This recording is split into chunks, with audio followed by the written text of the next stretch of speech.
Hello everyone, tonight we're going to step into a place where the dark isn't just an absence of light. It's a living, breathing thing that hums at the edge of your hearing. You know that faint hiss when a radio's tuned between stations. Imagine it stretched into a whisper, carried across miles, threading through the blackness until it finds you. And in that whisper, a girl's voice, thin, trembling, asking for help. A murder mystery has occurred. Or maybe it wasn't a murder. Maybe it was something stranger. Black Hollow is the kind of name you'd expect from a ghost story, and it doesn't disappoint. For 50 years, this small town in the valley has been nothing but a shadow. On a map, its streets drowned under cold water, its church steeple. The only thing that sometimes breaks the surface when the lake runs low. So before you get comfortable, take a moment to like the video and subscribe if you really like what I'm doing here. Drop your location and what you do for a living in the comments. You might just find out someone watching from across the world is closer than you think. Now turn off the lights, lie back on your comfy cushions, and let's get moving tonight. It starts with one man up late in his kitchen. The clock says 3:02 a.m. He's drinking instant coffee, fighting to keep his eyes open because sleep has been unfriendly lately. The radio on the counter, tuned to a weather station, crackles for a moment, then drifts into static. He twists the dial, annoyed, until he hears it faint, but cutting through the noise like a blade. Can you hear me? It's the voice of a young girl. Not a recording, he's sure of that. There's something too raw, too, in the moment. But before he can respond, the voice stutters and fades. At first, he tells himself it's interference. He's heard about atmospheric skip, how signals bounce off the ionosphere, carrying voices across continents. But there's something else, the way her words tremble like she's speaking from somewhere she can't leave. The next night, curiosity wins. He's sitting there at 3:02 again, the coffee steaming. The hiss grows, his pulse quickens, and at 3:03 the voice returns. Same question, same tremble, same cut-off. By the third night, he's writing it down, her exact words, the pauses, the soft clink of something metallic in the background. That's the first odd detail, the metallic sound, like chains dragging over stone. No one else in town admits to hearing it, but soon more people do. Black Hollow has never been much more than a cluster of houses and a church before the flood. After the government dammed the river in 72, the valley was swallowed and the residents were scattered.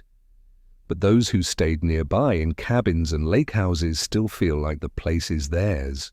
And when the voice starts making the rounds in late-night conversations, it's like someone lit a match in a room full of old newspaper. Some say it's just the lake. Lakes have their moods. Fishermen swear the water has a pull to it that you can get turned around in your own boat and end up somewhere you swear you weren't heading. But the older folks, those who remember the last days before the flood, start exchanging looks. Because 50 years ago, on a rainy Thursday night, a teenage girl named Lila Wren disappeared from Black Hollow. The police never found her. The last anyone saw, she was walking home from choir practice, taking the long way past the old radio tower on the hill. That tower's been rusting since the flood, half its frame poking from the water when levels drop. But its signal, weak and patchy, still occasionally drifts through, caught by ham radios, and apparently the cheap weather unit on one insomniac's kitchen counter. Investigators and detectives still debate whether signals like this can carry a human voice unaided across decades, bouncing between abandoned transmitters and the upper atmosphere. Some call it impossible. Others point to stranger cases, voices recorded on empty tapes, distress calls long after the boat sank, but no one has an explanation for why the girl's voice comes at exactly 3:03 every night, or why it sounds alive. The first recordings hit the internet within a month. Grainy, yes, but you can hear it. Can you hear me? A pause, please. Somebody, and in the background, that dragging metallic scrape. People who know the town's history start to connect the dots. And that's when the two siblings, Sam and Nora Givens, enter the story. But we're not there yet. Right now, it's still just the voice.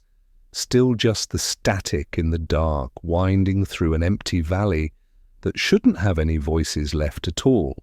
The Givens siblings arrive in Black Hollow, under the kind of sky that makes the world feel smaller, low clouds pressing down the air, damp and cool. Sam is the older one, 32, a journalist whose job has ground down his faith in most things. Nora is 26, a sound engineer, with a soft voice but sharp instincts. They've come for different reasons, though they don't say it out loud. For Sam, it's a story, a human interest piece that might have enough teeth to get picked up beyond his regional column. For Nora, it's about the recordings she's read, the spectrogram analyses floating around on forums, the ones claiming the girl's voice carries overtones impossible for analog interference to produce. She doesn't believe in ghosts exactly, but she believes in anomalies. They meet their contact at the insomniac himself, Earl Denton, at the only diner still open in the off-season. Earl is wiry, his skin weathered, his eyes darting every time the front door chimes. He plays the latest clip for them right there in the booth, holding a battered handheld recorder. The voice is clearer than Sam expected, not crystal clear, but distinct enough that his skin prickles.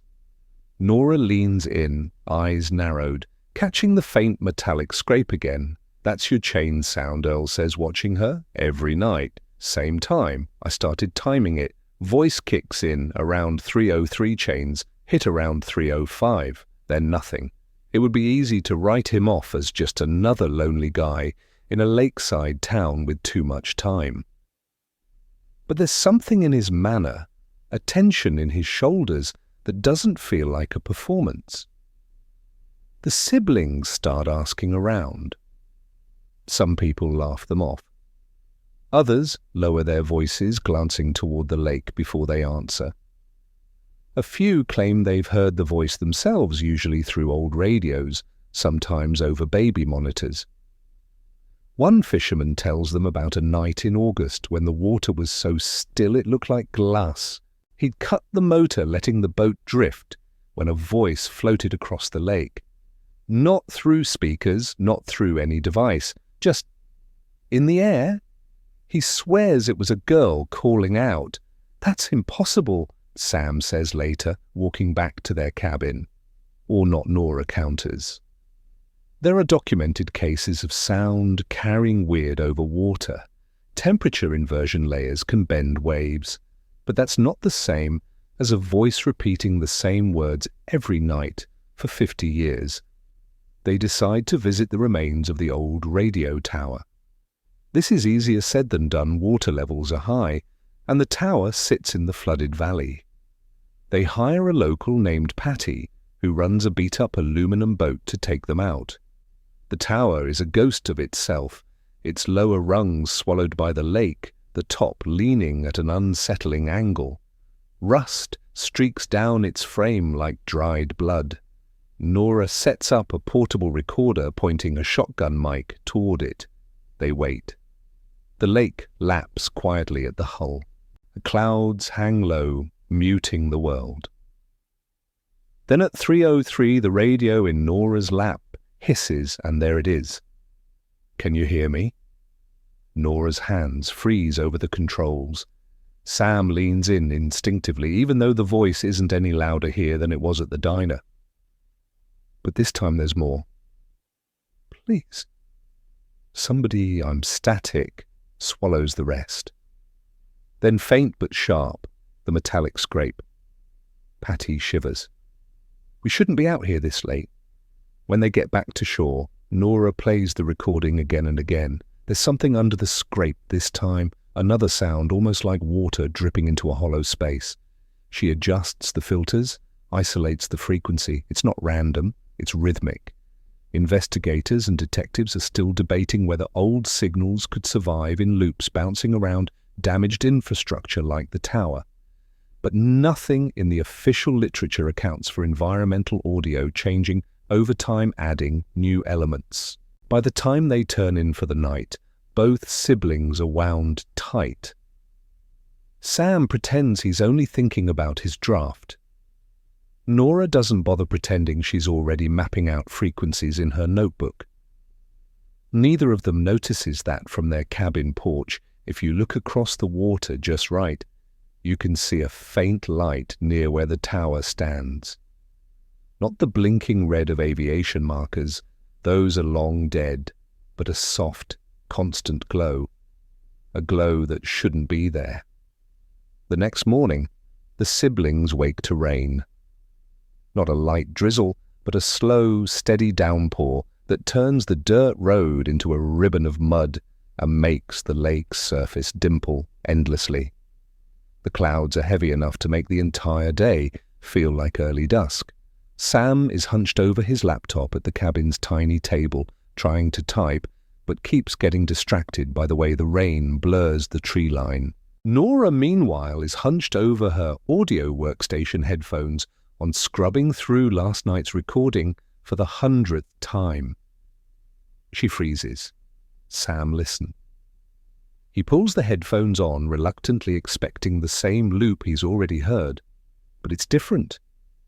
The dripping pattern they caught beneath the chain's sound, it isn't random.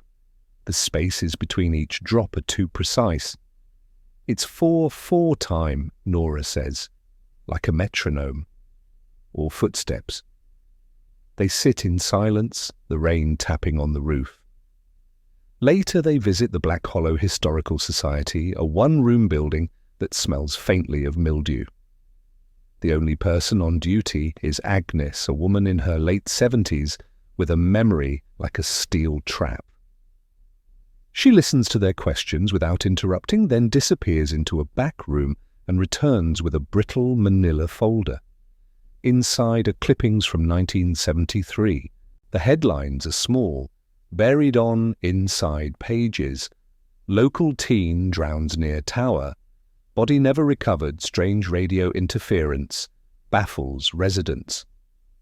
The girl's name was Lila Warren, 17 years old, last seen near the tower on a foggy night. Witnesses claimed she was out on the water with her brother Eli, but he swore he had gone ashore earlier. No one could prove otherwise.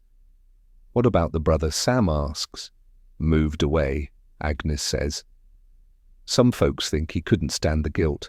Others say he knew more than he told police. You know how small towns are, stories grow teeth. Sam tucks the folder under his arm like a prize. That night, the rain tapers off, and the siblings sit on the porch with the recorder running. At exactly 3:03, the voice returns. Same words, same pleading tone. But tonight, something else creeps in after the scrape, a faint, overlapping voice. Male. Harder to make out, but urgent. Nora stays up until dawn, trying to isolate it. When she finally does, she catches only 3 words. Don't follow me. Theories start to form in her mind. If the signal is a residual loop, why would a second voice appear now and after decades? Environmental change interference? Or was it always there, buried so deep in the noise floor that no one heard it until now? Sam doesn't say it out loud, but the timing bothers him. It's been 50 years. Why is the signal evolving? They agree to go back to the tower the following night, despite Patty's obvious reluctance to take them again. She warns them in the same quiet tone locals use for bad weather and old tragedies. That place isn't right after dark. The lake is glassy again. The air carries a chill that feels older than the season. They drift close to the leaning tower, the metal groaning softly as the boat bumps the submerged ladder. Nora readies her gear. At 3:03, the voice comes clear as before. Can you hear me chain scrape? and then faint, almost inaudible splashing. Not the kind the lake makes against the hull, but the sound of someone moving in the water. Patty's hands tighten on the oars. We're leaving. Now. But Nora's still listening, leaning so far over the mic that Sam has to grab her jacket. The splashing stops. For a heartbeat, there's only static. Then a sound that makes the hair on his arms rise. It's a gasp, wet, sharp, and too close to the microphone. Investigators and detectives are still debating whether waterborne EVP can exist, whether a signal could carry actual environmental acoustics from the moment it was first recorded. But what they heard wasn't just a sound, it was breath. They head back in silence. Even Patty doesn't speak, rowing like someone's chasing her. Back in the cabin, Nora rewinds the tape, staring at the spectrogram. The gasp is there. It's real. And layered beneath it, hidden in the low frequencies, are two words. Her voice shakes when she plays them for Sam. They're saying, "Help, Eli." The rain has stopped, but the air feels thicker somehow, as if the clouds left something behind. Sam and Nora don't speak much the next morning. Too many unspoken thoughts hanging between them. By midday, Nora's laptop is surrounded by empty coffee mugs. She's been looping the Help Eli segment over and over, altering EQ bands, running noise reduction, and even trying reversed playback. Nothing changes. The words are there, unmistakable. Sam has taken the opposite approach, burying himself in the stack of clippings Agnes let them photocopy. Lila Warren's face stares back at him from yellowed newsprint, straight dark hair, narrow smile eyes that seem older than her 17 years. In one photo, she's with Eli, both waist-deep in the lake, laughing. It's the only time Sam's seen Eli's face, square jaw, easy grin. A protective older brother, at least in the picture. The articles are sparse on detail.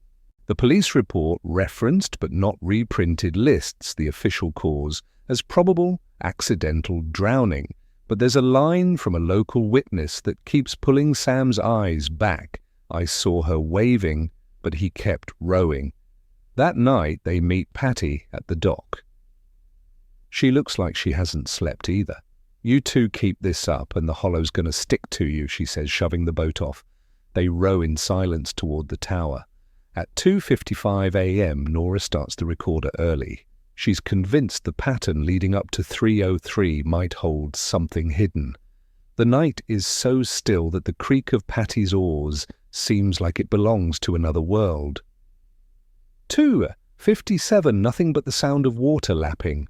2:59, the faint drip pattern starts again. 4/4 time, steady, 3:0, something new. A hollow thud like wood against metal.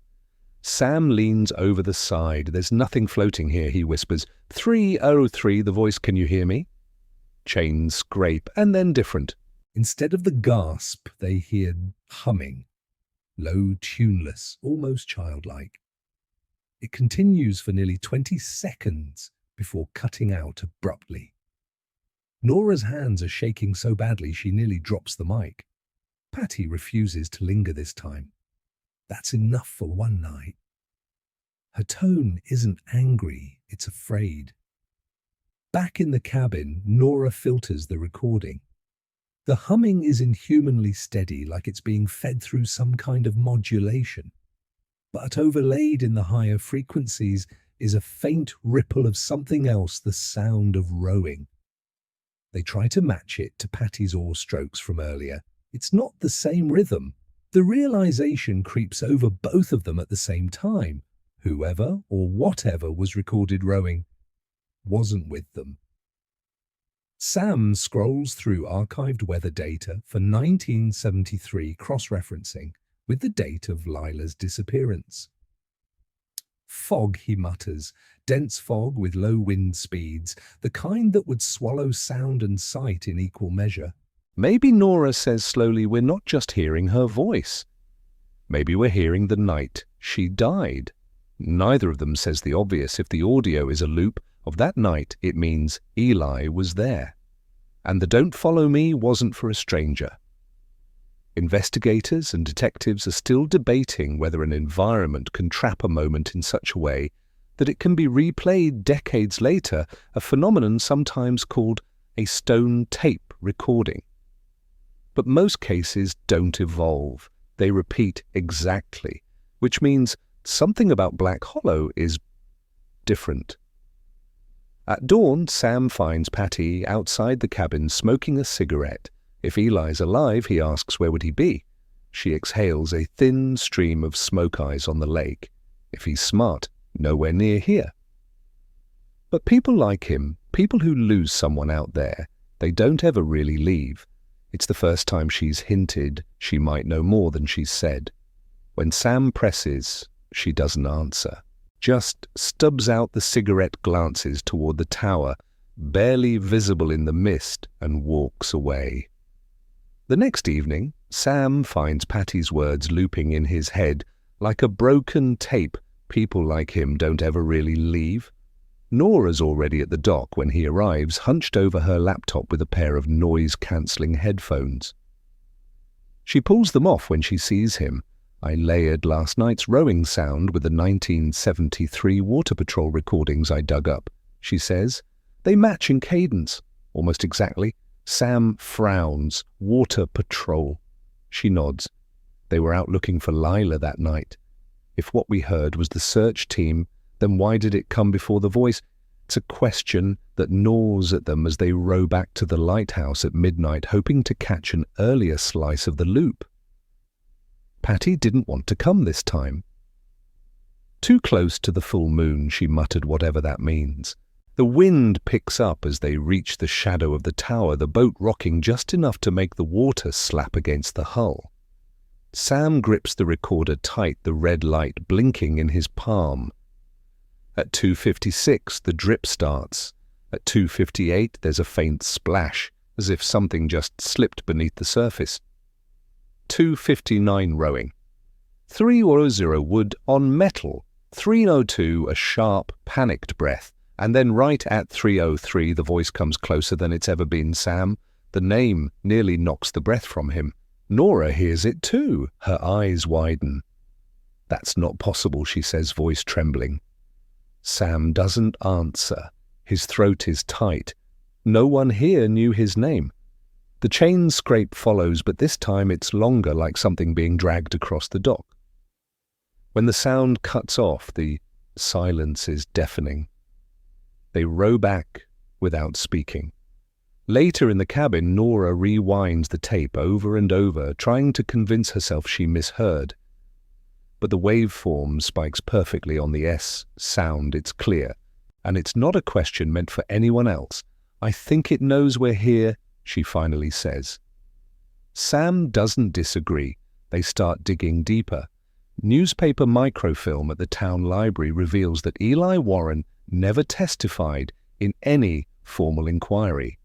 The official story is that he left town days after the funeral and could not be reached for comment. But there's a footnote in one report, a fishing license issued to his name, dated 6 years later. Same address, same handwriting. If Eli was here 6 years after his sister's death, why the silence? That night as a storm closes in, Nora runs spectral analysis on the 3:03 voice from all 3 nights. The first night's "Help," Eli, the second night's "Can you hear me?"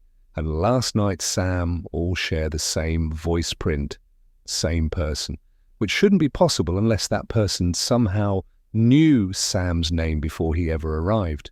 Investigators and detectives are still debating whether auditory phenomena like this could ever adapt to new information, or whether something or someone living is involved. Nora leans back from the laptop. If Eli's alive, he could have been the one at the tower all along, feeding us just enough to keep us coming back. Sam shakes his head. Then who's the voice? And why does it sound like it's right next to us, even when we're 30 feet from shore? There's no answer. just the storm pounding the cabin roof and the lake beyond dark and restless. By the time the rain finally stops, the lake looks heavier, as though the water itself is exhausted. Mist hangs low, curling over the surface in ribbons. The Black Hollow lighthouse is barely a shadow through it. Sam can't shake the feeling that the voice isn't just calling, it's waiting. Nora insists they should test the range. If it's a person, we'll catch a difference in clarity depending on how close we are, she explains, already packing the gear. They row out earlier than usual, the sun just a thin orange line on the horizon. By the time they reach the mid-lake buoy, the mist has swallowed everything. No land, no sky, just water and the groan of the oars. Sam sets up 3 recorders at different positions on the boat, each facing a different direction. The plan is simple: stay dead still until 3 Roro, then see if one channel picks up more detail than the others. At 2:55, there's nothing but the sound of their own breathing. At 2:57, something brushes the underside of the hull, soft, deliberate. Sam feels it through the soles of his boots. At 2:58, Nora's eyes dart to the starboard side. "You heard that," she whispers.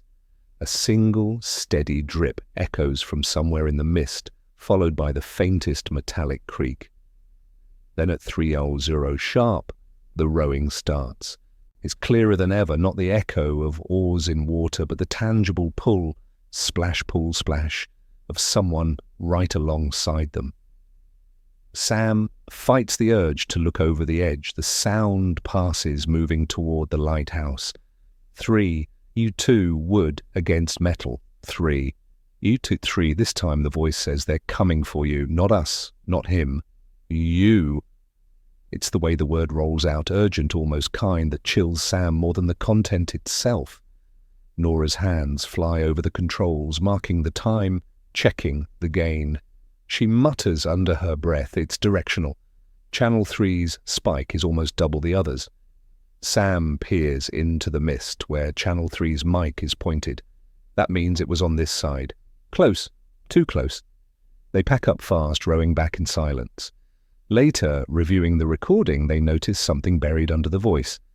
It's faint, distorted, but when Nora isolates it, a low, rhythmic thumping emerges. 4 beats, pause, 4 beats. Patty recognizes it immediately when they play it for her. That's a deck pump.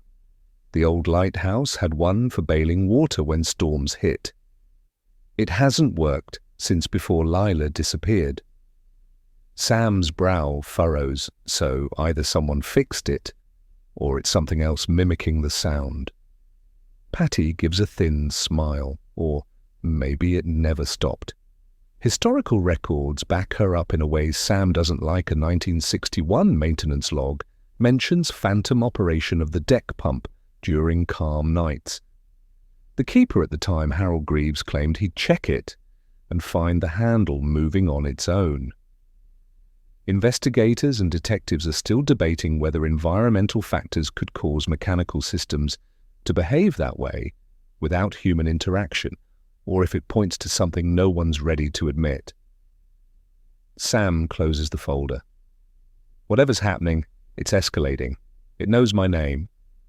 Now it's warning me. Next time, maybe it won't just be a voice. Nora doesn't argue. She just stares at the dark water through the cabin window, as if expecting something to rise out of it. 2 nights later, Sam dreams of the lighthouse. Not the crumbling, paint-stripped structure that sits on Black Hollow now, but a tall, gleaming tower with brass fittings polished to a mirror shine. The glass in the lantern room glows gold, and the waves at its base crash in slow motion, as though time itself is bending around it. In the dream, he's standing at the top of the spiral staircase looking down. Lila is there halfway up the steps, her hands on the railing. She's not wet, not decayed, just as she was in the last photo taken of her. But her lips are moving without sound. Then Sam wakes, heart pounding, and realizes the words weren't silent at all. He'd been hearing them in the real world, whispered right next to his bed. It's 3:04 a.m. The window is open, though he knows he closed it. Outside, the lake is still. By morning, Nora insists on a different approach.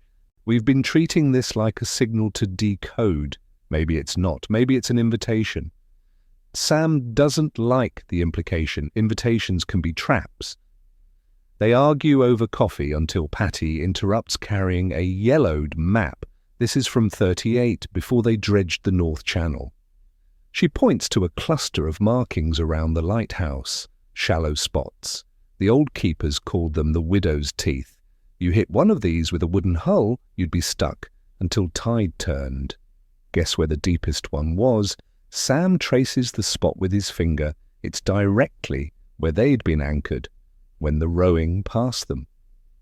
Could be just coincidence, Nora offers, though her tone says she doesn't believe it. That afternoon they borrow a sonar unit from the marina. The screen shows jagged rises beneath the surface like stone fangs, but one tooth-shaped formation is hollow at its center, as though something inside it had rotted away. At exactly 3:00 a.m. the next morning, they're anchored above it. The water is too black to see through, even with their strongest spotlight. Nora lowers a hydrophone into the hollow. Immediately they hear the rowing, but this time it doesn't pass. It circles. Each lap gets a little closer. By the fourth, something bumps the hydrophone line hard enough to make it jerk in Nora's hands. The sound in the headphones distorts, turning from rowing into a deep, wet gurgle. Patty stiffens. That's not water, that's breathing. Sam can feel his pulse in his throat. How far down is that hollow? About 27 feet, Nora answers, already reeling the line up. Then the gurgle stops, replaced by a single drawn-out syllable. Downed! They don't wait to find out what happens next. Sam fires up the motor, Patty hauls the anchor, and they leave the widow's teeth behind. Back on shore, Sam can't shake the last thing he saw before pulling away a thin column of bubbles rising from the hollow following their boat until the wake scattered them. Later that day, Patty digs up another historical fact, one she'd avoided mentioning. In 1938, the same year, the map was drawn. 3 lighthouse keepers went missing in a single night. No bodies, no wreckage. The only clue left behind was a log entry in the duty book, 3:00 a.m. Heard the rowing again. Think they want us to come down? Investigators and detectives are still debating whether this was a reference to smugglers using the cove, a code between the keepers, or something more inexplicable. Sam doesn't care which it is. All he knows is that whatever's circling down there has been at it for almost a century, and now it knows he's listening. That night, Sam can't bring himself to sleep in the cabin. The air inside feels heavy, like the smell of an old diving suit left damp for too long. So he takes a folding chair to the edge of the dock, thermos in hand, eyes fixed on the dark outline of the lighthouse. The beacon hasn't worked in decades, but in the moonlight the glass still glints faintly like an unblinking eye, catching a hint of reflected flame. Around 2:50 a.m, Nora joins him. She's carrying an old waterproof tape recorder, the kind used by marine biologists. If we're not going back out there tonight, she says, we can at least capture the sound from shore. Sometimes a clean recording gives you, shapes in the spectrum, voice prints even. Sam doesn't like the phrase shapes in the spectrum. He's heard about that kind of analysis before, how sometimes the shape is a face, even when you weren't recording a person. Still, they set it up. At exactly 3:00 a.m, the rowing begins, faint at first, then sharp enough to hear the wooden creak of oarlocks. The sound moves along the waterline as though whatever's propelling it is skimming the very edge of the shore. Patty emerges from the cabin in a sweatshirt, eyes still bleary. "You're hearing it too!" They all nod, frozen in place. The tape wheels spin slowly, capturing every scrape of oar on water. Then silence. "Maybe that's it," Patty whispers. But the recorder keeps running, and in the hiss of static between waves, something else rises. It's faint at first, like breath against a microphone. Then words form wet, broken words, spoken with the rhythm of someone repeating a message they've said for years. "Not ours, not ours. Give them back." Nora's hand is trembling as she turns up the gain. The voice grows louder and a second fainter. One joins it higher, raspier, as if carried from farther away. Sam swears he recognizes the pitch of that second voice. It's Lila's, but with a stretched, echoing quality, as though she's speaking from inside a flooded chamber. Then, without warning, the oar sounds crash back in, impossibly close, as if the boat is right beneath the dock. Water splashes against the pilings. A shadow moves under the surface, long and narrow, gliding silently against the current. Patty stumbles backward, muttering, "No! No, no, no!" Sam grabs the recorder, yanks the mic cable free, and slams the stop button. But even after it clicks off the oar, sounds continue for another full minute, then fade toward the lighthouse. When they play back the tape the next morning, the audio doesn't match what they heard. The oar sounds are there, the voices too, but in reverse, as if the recorder captured them from the other side of time.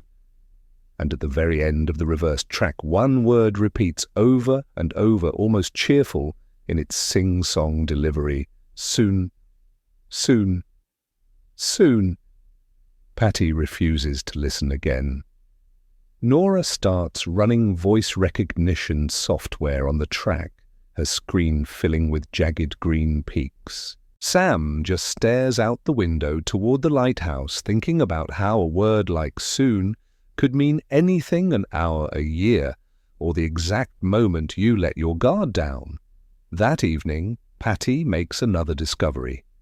In an archived weather report from August 12, 1938, a line is buried among storm warnings: "Unidentified vessel seen at 3:04 a.m. without lights, rowed eastward past Black Hollow Point. Appeared to sink suddenly without distress signals. No wreckage was ever recovered. Investigators and detectives are still debating whether the sighting was a fishing boat in trouble, an unlicensed smuggler's craft, or something less earthly. But the three of them are starting to realize the truth may not be any of those, and whatever it was, it's still rowing. 2 nights later, the wind changes. The water at Black Hollow usually moves with a sluggish, predictable tide, but tonight it churns with a strange energy, currents crossing at odd angles, little whirlpools forming and vanishing in seconds. The air smells faintly metallic, like rain on rust, even though the sky is clear. Sam, Nora, and Patty are back on the dock. Lanterns dimmed. They've decided not to bring the recorder this time. None of them said it out loud, but they all agreed they want to hear it as it is, without the distortion of magnetic tape or reversed playback. It's 2:59 a.m. when they hear the first sound. Not the oars, not yet. Instead, it's something lower, like the deep groan of a ship's hull under pressure. It comes from the direction of the lighthouse, vibrating through the water and into the wood beneath their feet. Feel that Nora asks, her voice barely above a whisper. Sam nods, eyes fixed on the dark outline of the tower. It's just a shape against the faint shimmer of starlight, but tonight it looks taller somehow. Then the oars begin. The rhythm is different this time, slow, deliberate, each stroke dragging the silence out just a bit longer than it should. They can't tell if the boat is coming toward them or circling just out of sight. Patty grips Sam's arm suddenly. "Look!" she hisses. Something is in the water between the dock and the lighthouse. At first, it seems like a log, long, dark, and unmoving, but then it tilts, and they see the underside, pale, almost white, catching what little light there is. It's gone in an instant, slipping beneath the surface without a ripple. The oars stop. From the darkness, a voice calls out. It's clearer than before, as though the speaker is standing just beyond the reach of the lantern light. "We have room? Come aboard." Sam's throat tightens. The voice is familiar too. Familiar, deep calm, almost gentle. It's the voice of their father, dead for 15 years. Nora steps forward instinctively, but Patty yanks her back. "It's not him," she snaps, eyes wide, with something that might be terror, might be certainty. The voice repeats itself, this time closer, carrying the faint sound of water dripping off wood. Then, out of the corner of his eye, Sam sees a hand resting on the dock. Its pale fingers, long and thin nails darkened by water exposure. The rest of the arm disappears into black water. Patty screams. The hand vanishes instantly, like it was never there. The waves start again, harder this time, and something large moves beneath them, slow and deliberate, circling. Back inside, Sam orders, his own voice shaking. They retreat to the cabin, bolting the door and dragging a table in front of it.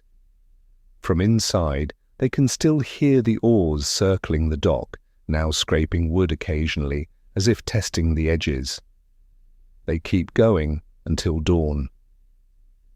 When the first light hits the water, Sam risks a look outside.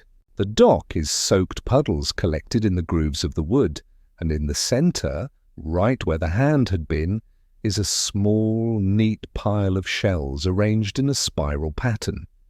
Patty refuses to go near it. Nora takes a photo, her hands trembling. "They're freshwater shells," she says. But the nearest freshwater is 20 miles inland. The pattern is too deliberate, too careful, like a message left for someone who knows how to read it. Later that morning, Sam flips through an old Coast Guard log, hoping for a distraction. Instead, he finds an entry from 1952 report from lighthouse keeper, spiral shell formations found on dock for 3 consecutive nights.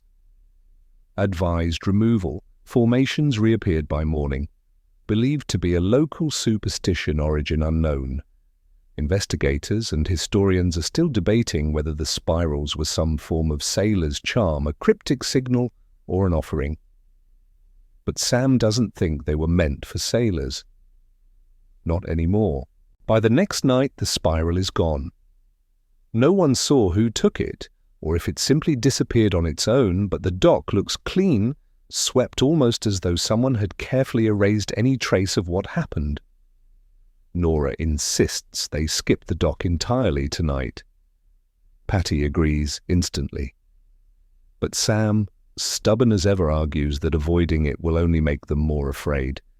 If it's trying to scare us, he says we should show we're not running. That's how they end up back outside, lantern lit, standing in the same spot where the hand had appeared. The wind is colder tonight, sharp and fast, whipping their clothes against their bodies. The lighthouse beam moves slowly across the water, in a lazy arc, but every time it swings back toward them, it seems to pause for just a fraction of a second, like it's watching. They don't hear the oars this time. Instead, the first sound comes from beneath the dock, a deep, hollow, thumping like someone knocking from underwater. The planks shudder with each knock. Patty is already backing toward the shore when Nora crouches down, pressing her ear to the boards. "It's rhythmic," she says, like Morse code. Sam hesitates, then joins her, counting the beats. He doesn't know much about Morse, but he remembers just enough from a survival course years ago to realize this isn't random. It's a repeating sequence. 3 short, 3 long, 3 short. Nora whispers. Patty gasps. That's SOS. It's asking for help. Before Sam can answer, the knocking stops, and then a sound that doesn't belong to wood or water. Someone breathes under the dock. It's long, slow, almost sigh-like, and then there's a splash. Something swims away, quick and purposeful. The three of them stand frozen for a moment before Sam grabs the lantern and crouches at the edge of the dock. The light reaches maybe 2 feet into the water before fading into black, but he sees movement, something pale darting out of sight, leaving a thin trail of bubbles. Could be a seal, he mutters, though even he doesn't believe it. They leave early that night, tension hanging over them like a storm cloud. Back at the cabin, Patty refuses to speak until Sam finally asks her what's wrong. That wasn't SOS, she says quietly. It was reversed. 3 short, 3 long, 3 short, backward. That's not a call for help, that's a warning to stay away. The next morning, Sam takes the boat out alone just far enough to circle the lighthouse. The water is calm, unnervingly so, but when he comes around the far side, he sees something that freezes him in place. The lighthouse's base is covered in strange markings, thin curling grooves carved deep into the stone, trailing downward into the water. Some look like spirals, others like jagged runes. They're not new.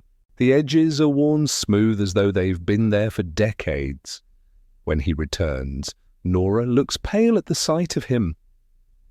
"You went alone?" she asks. Sam nods. There's something carved into the foundation, like writing. Patty's eyes narrow. Writing in what he doesn't answer right away. Finally, he says it looked like tide charts, but wrong. Like they were mapping currents that don't exist anymore. Investigators and marine historians still debate whether the grooves were accidental erosion or part of a lost navigation code used by lighthouse keepers in the early 1900s. But Sam knows what he saw and the way those grooves seemed to lead straight down, as if they were pointing towards something beneath Black Hollow. The day after Sam's solo trip around the lighthouse, the three of them wake to a strange sound coming from the trees behind the cabin. It's faint at first, just a slow, low hum that could easily be mistaken for wind in the branches. But when they step outside, the air is perfectly still. The humming isn't coming from above, it's coming from inside the trees themselves, like the trunks are resonating. Nora moves closer, pressing her hand to the bark. "It's vibrating," she says, "like a tuning fork." Sam looks uneasy. "That's not possible. Wood doesn't just hum." "Unless something's making it hum," Patty adds quietly. The sound continues for another 20 minutes before abruptly stopping, leaving. Behind a silence so thick they can hear their own breathing. It's only then that they notice a thin black string tied between 2 trees, stretched low near the ground. It's not rope. It's kelp, long, dried, brittle strands woven together. Sam crouches to examine it. "This isn't from the lake," he says. "This is seaweed, saltwater seaweed." Patty shakes her head. But Black Hollow isn't connected to the ocean. Sam says nothing, but he doesn't cut the string. He leaves it there, hoping maybe it'll lead them to whoever or whatever put it there. That night, the humming starts again. This time, it's louder, deep enough to make the lantern on their table vibrate. Then somewhere out on the lake, a bell begins to ring. It's a small bell, the kind you'd hear on a fishing boat, but it rings with a slow, deliberate rhythm. Nora goes to the window. In the moonlight, she sees a faint silhouette, a boat sitting perfectly still near the lighthouse. There's no one rowing, no engine, just a dark shape rocking gently. The bell stops. Then a voice, faint but sharp, cuts across the water. "You're not supposed to be here." It's a man's voice, steady, calm. Patty bolts for the door, but Sam catches her arm. "Wait." The voice comes again, this time lower, almost like a growl. "Leave while you still can." The boat rocks once, twice, and then it's gone. Not rowed away, not motored, just gone. 1 second there, the next, not even though the lake's surface remains perfectly calm. The three of them don't sleep that night. In the morning, Sam suggests they head into town for supplies, But when they reach the dock, they stop dead. Their boat is tied exactly where they left it, except now its hull is covered in the same carved grooves Sam saw at the lighthouse. Patty touches one of the spirals. The wood feels warm, almost pulsing, as if it's alive. This isn't random, Nora says. It's marking us. Later that afternoon, Sam finds something under the cabin porch, a glass jar cloudy with sediment. Inside is a strip of fabric, bleached almost white, and a small brass compass. The compass needle spins slowly, never settling. When he shows it to the others, Patty stares at it for a long time, before saying, "That looks exactly like the one Dad used to carry." Nora's face goes pale. Dad never came here. He hated lakes. Investigators who later reviewed the case records noted this compass as one of the inexplicable items linked to the Black Hollow incident. No one has been able to trace where it came from or why it appeared beneath their cabin the day after the warning. But that night, when the humming returns, the compass in Sam's pocket begins to tick. Not like a clock, more like a heartbeat.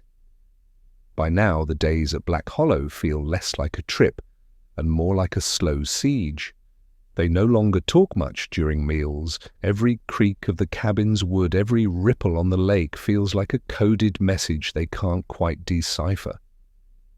On the 12th morning, Sam wakes to find the jar with the compass gone from his nightstand. There's no sign of a break-in, and the cabin door is still bolted from the inside. The only clue is a wet, briny smell that lingers in the air, strong enough to make him think of fish markets and low tide. Patty swears she heard soft footsteps circling the cabin during the night. "It was slow," she says, "like someone didn't want me to know they were there, but wanted me to feel it." That afternoon, they take the rowboat out, hoping movement will ease the sense of being watched. They drift past the lighthouse, keeping their distance, but as they pass the point where the shallows drop into the lake's black center, Nora points to something in the water. It's a long, pale shape, too rigid to be a fish. Sam leans over and sees it's a wooden beam like part of a pier covered in barnacles. But the lake is freshwater. There shouldn't be barnacles here. Before he can pull it closer, a sudden ripple moves beneath it. The beam rolls over, revealing deep, deliberate carvings along its underside, the same spiral and line symbols again, but these look older, their edges worn smooth, and right in the center is a single word carved in blocky letters: return. That night a storm sweeps over Black Hollow. Wind lashes the cabin waves, slam against the shore, and the bell by the lighthouse clangs wildly. In the chaos they hear something new, faint, melodic tones beneath the wind. It takes Sam a few moments to realize it's music, an old folk melody, the kind sung by sailors weaving in and out of the storm's roar. He shouts over it, "Do you hear that?" But Patty is already crying, her face pale. Dad used to sing that every time we were near the water. The next morning, the storm is gone. The air is heavy, warm, and absolutely still. The lake is calm again, but their rowboat is missing. It's not untied, it's gone. No drag marks on the shore, no splintered pieces, just an empty dock. Sam, desperate, says they need to search the tree line for any path out. They find one, a narrow track they've never noticed before, winding through the pines toward a ridge above the lake. From up there, Black Hollow spreads out before them, the lighthouse, a pale needle against the water. And there on the far side of the lake, something moves, three dark shapes in the shallows, standing perfectly still. They're too far to make out clearly, but each is roughly human-sized. When one of them tilts its head, the sun glints off something in its hand. A compass. Patty turns to leave, but the sound stops her cold. From somewhere deep in the pines, that same humming begins again, low, resonant, and growing louder, as if the trees themselves are warning them not to take another step. Investigators later noted that no path matching the siblings' description was ever found. According to the official search reports, the ridge they claim to have stood on does not exist on any local topographic maps. That night, none of them can sleep. The lantern burns low, casting long shadows across the cabin walls. Outside, the lake glimmers faintly under a half moon, and the lighthouse beam sweeps in its slow, hypnotic arc. Nora keeps staring at the window, flinching every time the glass reflects the beam's white flash. Sam tries to keep busy sharpening a knife, checking and rechecking the lock on the door. Patty sits at the table, notebook open, sketching the spiral and line patterns they've seen. When she's done, she pushes the page toward them. Look, she says, they're all the same shape, just rotated. Sam studies the sketches. The lines connect in a way that starts to make sense, like a map. Not of the lake, but of something beneath it. Before they can discuss it further, a sound interrupts them.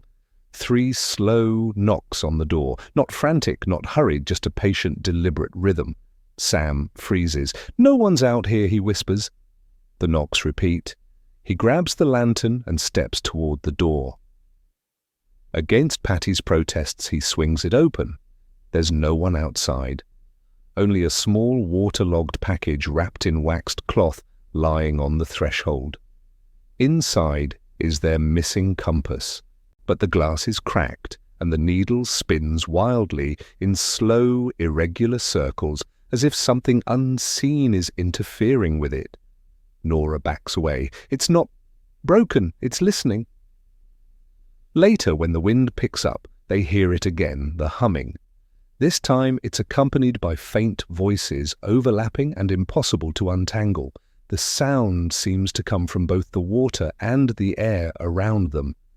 Sam, clutching the spinning compass, mutters that they should leave at first light. But when dawn comes, the shoreline has changed. The familiar dock is gone, replaced by jagged rocks slick with algae. The cabin's back steps now lead directly into the water, as if the lake has swallowed part of the land overnight. Patty insists the waterline is higher. Nora says no, the shore has moved. Either way, the path they came in on is gone. At midday, Sam ventures out toward the lighthouse, wading through knee-deep water until he reaches the first rocks. The structure looms above him, its paint peeling its glass lantern room opaque with grime. He calls out, his voice echoing strangely. For a moment he swears he hears footsteps above, circling the lantern room, steady and slow. But when he climbs the rusted ladder to the top, the place is empty. The dust on the floor is undisturbed except for one thing, a set of fresh, wet footprints leading to the far edge of the platform and stopping abruptly. Far below in the shallows, 2 dark figures stand watching him. They don't move, don't wave, just watch. Sam stumbles back down, his breath ragged, swearing that the figures followed him with their heads as he moved. But when they all look again, there's nothing there, just the smooth surface of the lake. Patty closes the shutters that evening. "We're not looking outside anymore," she says. "Whatever's out there wants us to see it. And I'm done looking." Investigators would later note that this was the last recorded day in the siblings' journal before their disappearance. The entries stop mid-sentence, the final words smudged as if the page had been splashed with water. Morning comes without light. The clouds have thickened into a heavy, unmoving ceiling, and the air feels damp enough to drink. There's no bird song, no insect hum, just the faint, low-frequency thrum that seems to be coming from somewhere under the lake. Patty is the first to break the silence. "We can't wait anymore. We swim if we have to." Sam shakes his head. That's exactly what it wants.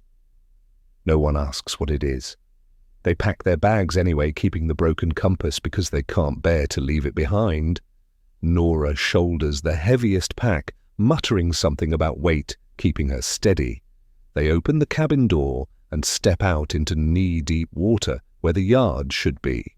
The path to the lighthouse is gone entirely now, and the surrounding forest appears farther away than it should be, as if the lake has expanded overnight.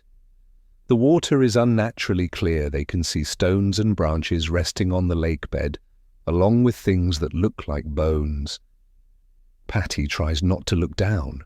They wade toward higher ground, aiming for a distant tree line. The humming grows stronger, pulsing in time with their steps. Nora stumbles, swears, and grabs at Sam's arm. Something beneath the surface has coiled around her ankle, cold, unyielding. Sam yanks her free, and when she surfaces, her skin is marked with a perfect spiral bruise. No one says anything, but Patty's grip on the compass tightens. They reach a cluster of low rocks just as the wind picks up.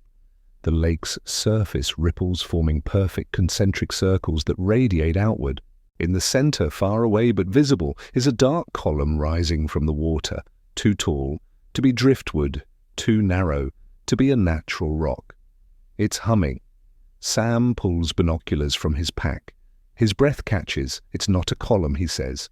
It's a person. The figure stands perfectly still, arms at its sides, head tilted slightly back. From this distance, it's impossible to tell if it's facing them or not, but Patty swears the head moves, slowly turning toward them. That's when the voices begin, again, layered, distorted, overlapping. The words are impossible to make out, but the tone is unmistakable, calling them closer. Nora steps forward into the water without hesitation, as if in a trance. Sam and Patty grab her, pulling her back, but she fights them, her voice rising into something that isn't quite a scream. The clouds break briefly, casting a beam of sunlight over the lake. For an instant, the figure is gone, replaced by a black shape under the surface, vast and moving. Patty drops the compass, which lands in the shallow water at her feet. The needle isn't spinning anymore. It's pointing straight toward the shadow. They retreat to the cabin as the sky darkens again, bolting the door and shoving furniture against it. The humming doesn't stop. It seeps through the walls, vibrating in their bones. Later, investigators would note that the cabin's clock stopped at exactly 3:17 p.m. that day, its hands frozen in place. No one knows why. What's certain is that from that hour onward, no one outside Black Hollow saw or heard from the siblings again. By the time the storm rolled in the air inside, the cabin felt electric, as if the atmosphere itself were waiting for something to happen. The walls groaned against the wind, and each gust brought with it a strange resonance, a deep, almost subsonic note that seemed to come from the lake and nowhere else. Sam sat at the table, staring at the broken compass lying in a shallow puddle of water that had somehow crept across the floor. Patty stood at the window, her breath fogging the glass, watching the shoreline vanish beneath the rising water. Nora paced the length of the room, muttering under her breath, her words too low to understand. When the first knock came, it was so soft that for a moment they thought it was just the wind. But then it came again, 3 slow, deliberate taps on the door.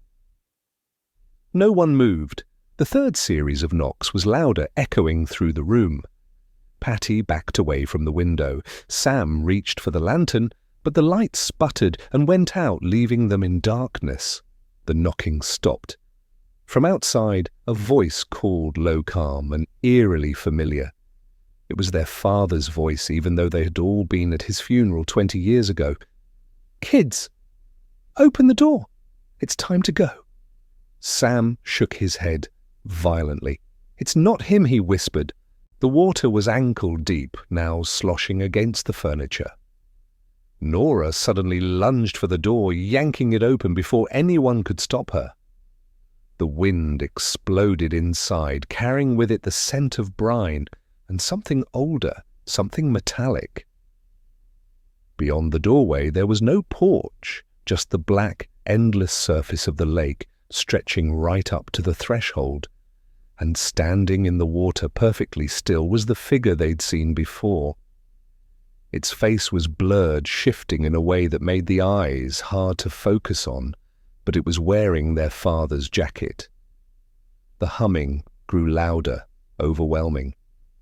Nora stepped forward into the lake. Sam grabbed for her, but his hand passed through her arm as though she were made of smoke. She turned back only once, her expression unreadable, before walking into the darkness until she was gone. Patty screamed her name, but the wind swallowed the sound. Then the figure in the jacket sank slowly beneath the surface without a ripple. The next morning, a search team found the cabin door wide open. Inside, the water was knee-deep. Sam and Patty were nowhere to be found. Only the compass remained resting on the table, its needle perfectly still, pointing toward the center of the lake. Investigators and historians still debate whether the siblings drowned, fled, or vanished into something far stranger. The case file remains open, though no new evidence has been found in over 40 years. Some nights locals claim to hear low humming from across the water. And sometimes on windless days they say you can see 3 figures standing just beneath the surface waiting. They called it the ghost frequency, an unexplained low-frequency sound that seemed to come from beneath Black Hollow Lake, known to rattle windows and unsettle even the calmest nerves. But what happened to the siblings in that cabin is more than just a tale of strange noises. There are no definitive answers. No one has ever recovered their bodies, and no personal belongings beyond the compass were ever retrieved. Search divers reported equipment malfunctions near the lake's center. Sonar scans produced nothing but static, and yet the stories persist. An old fisherman swears he saw Nora walking along the shore 10 years after the incident, wearing the same clothes she vanished in, her hair dripping wet. A hiker claims to have found the cabin years later, completely dry, with a fire still burning in the stove, though the authorities insist the cabin was dismantled in the 80s. Scientists attribute the humming to geological activity. Skeptics say the siblings probably got caught in the storm, panicked and drowned. But those who've stood on the shore at night say otherwise. They talk about the way the air thickens, how the ground feels like it's pulsing beneath your feet, how the sound isn't something you hear, it's something that hears you. And maybe, just maybe, that's why no one's truly safe near Black Hollow. End of script. Good night.